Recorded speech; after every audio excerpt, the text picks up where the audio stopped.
raise your hand and say, Lord Jesus. Reverend Catherine Brown found herself in a violent struggle with Chicago police in 2013. Caught on police cameras, that's her being dragged from her car. And this is the alley you've gone down hundreds of times. 41 years.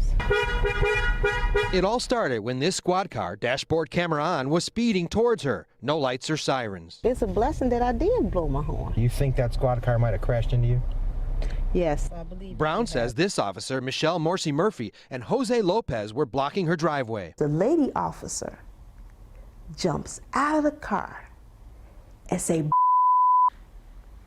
move that car back.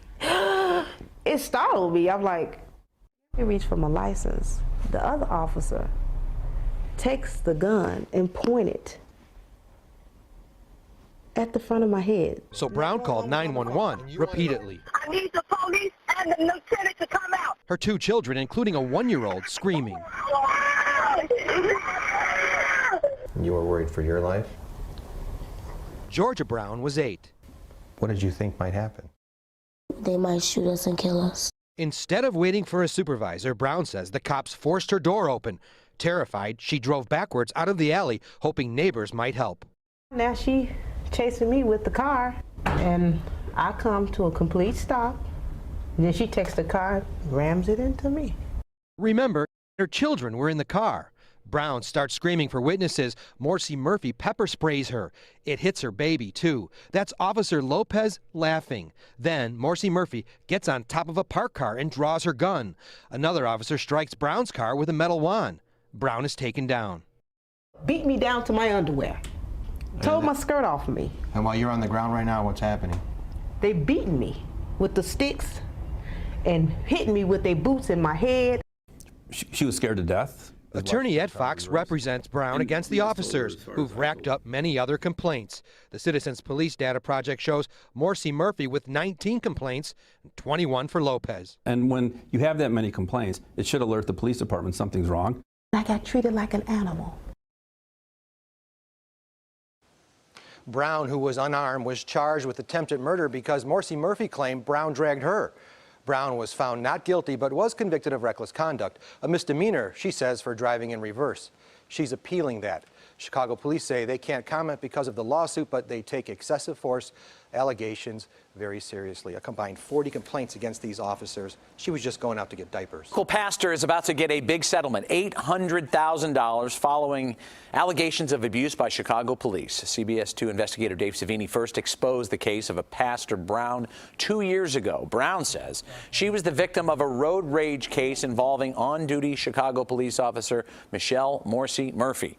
Brown called 911 for help, but police dash camera video shows the situation quickly escalated. The pastor was charged with attempted murder for allegedly dragging Officer Morsi Murphy down the alley. Brown said that never happened, and she was found not guilty. I could have served almost 30 years in prison for a made-up lie. She was convicted of reckless conduct. The city's law department says they only settle cases when it's in the best interest of taxpayers. Our CBS 2 investigators have exposed other settlements involving this officer who remains on duty and facing a COPA investigation. She's called in a robbery that never happened and arrested a woman for buying legal prescription drugs. She's the same police officer we told you about who had a violent struggle with the Chicago Reverend. Now, 2 investigator Dave Savini is looking into other complaints about this cop. Catherine Brown says all she was trying to do is get in her driveway and that you threatened her life. Officer Morsi Murphy is the cop who rammed her squad car into a vehicle containing Reverend Catherine Brown and her 2 small children. Then used pepper spray and pointed her gun at Brown. It's a sad situation. She needs to be off of the street. Within a year of Brown's incident, 2 other serious cases were made against the officer. In one, Morsi Murphy, while off duty at night, called 911 to report this man robbing a 7-Eleven when he was just buying snacks. I see a knife. But this 7-Eleven surveillance footage shows there was no knife and no robbery. And Morsi Murphy didn't even seem clear on who robbed the store. A gray hoodie, a white guy. He's Mexican. There's 3 male blacks. And when these men who did nothing wrong leave, Oh my God, they're getting in the car. They're getting in the car. Morsi Murphy follows them down this street. Listen as she's told a few times by the 911 operator to calm down. At Hey, relax. You're an officer. I'm sorry. I'm gonna relax. You're an officer. Let's behave like an officer. Yes, ma'am. Listen, as Morsi Murphy says, they went on to rob another place, this gas station. I guarantee you they robbed this gas station. Again, not true. According to IPRA records, they never even stopped at the gas station, let alone robbed it. On-duty officers caught up with the car here in this Mount Greenwood neighborhood. With guns drawn, they pulled the three men from the car, questioned, handcuffed, and searched them. Meanwhile, other officers responding to the 7-Eleven learn there was no robbery. There's an allegation that you called 911 and made a bogus robbery call. Another complaint against Morsi Murphy says she arrested a woman and locked her up overnight on felony possession of a controlled substance. The so-called illegal drugs were actually a prescription and still inside a Walgreens bag. The woman had just picked it up here at this Walgreens at 115th and Halsted for her 84-year-old mother. Anything to say about these allegations and all your other complaints? If the police act out in such a reckless way, they have to be accountable for their actions. The Independent Police Review Authority is looking to reopen Catherine Brown's case.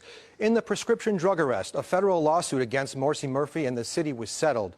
She also received a 30-day suspension for the false robbery call. In 10 years, she's had 19 complaints.